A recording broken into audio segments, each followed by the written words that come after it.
आता हे चिकनला ना पाणी स्वतःचं पाणी सुटेपर्यंत परतवायचं. ओके. आणि मगच दुसरं पाणी घालायचं. ओके. रश्याची टेस्ट खूप छान होते. चांगली येते. आपण पाणी काही घातलं नव्हतं तरी चिकनला थोडं पाणी सुटले. हो बरोबर.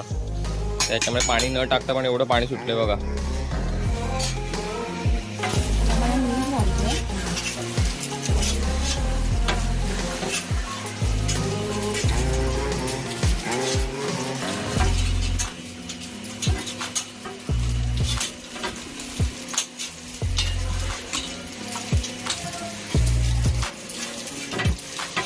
तुम्ही जर असं बनवलं चुलीवरचं चिकन बनवाल तर आता जी प्रोसेस सांगितली तशी केलात तर बघा असं पाणी सुटणार आहे. एवढं पाणी न टाकता त्याच्यामध्ये